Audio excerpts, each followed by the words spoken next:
आप सुन रहे हैं किसान तक पॉडकास्ट गुड़ की डली। हर सुबह एक मीठी बात। नमस्कार, मैं शिवानी अग्निहोत्री और आज की मीठी बात जुड़ी है बिहार से। बिहार के किसानों के लिए एक बड़ी खुशखबरी है। दरअसल बिहार सरकार ने राज्य के किसानों के लिए सस्ते कृषि लोन की दिशा में एक अहम कदम उठाया है।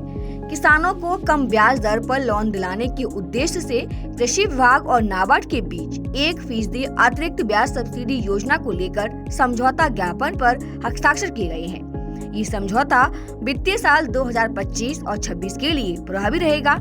इससे लाखों किसानों को सीधा फायदा मिलने की उम्मीद भी है। इस योजना से किसानों पर ब्याज का बोझ कम होगा और वे साहूकार के बजाय बैंकों से लोन लेने के लिए प्रोत्साहित भी होंगे। समझौते के तहत केंद्र सरकार के द्वारा कृषि लोन पर दी जा रही 3% ब्याज सब्सिडी के अलावा बिहार सरकार अपनी राज्य योजना की मदद से 1% अतिरिक्त ब्याज सब्सिडी देगी। यानी कि तय शर्तों को पूरा करने पर किसानों को सस्ता लोन मिल सकेगा। ये लाभ वाणिज्य बैंक, क्षेत्रीय ग्रामीण बैंक और सहकारी बैंकों से लिए गए 3 लाख रुपए तक के फसल लोन, किसान क्रेडिट कार्ड लोन और अल्पावधि कृषि उत्पादन लोन पर लागू होगा। हालांकि इस योजना का लाभ उन्हीं किसानों को मिलेगा जो तय समय के भीतर अपने लोन का भुगतान करेंगे। सरकार का मानना है कि इससे न सिर्फ समय पर लोन चुकाने की आदत मजबूत होगी, बल्कि बैंकिंग व्यवस्था में भी अनुशासन बढ़ेगा।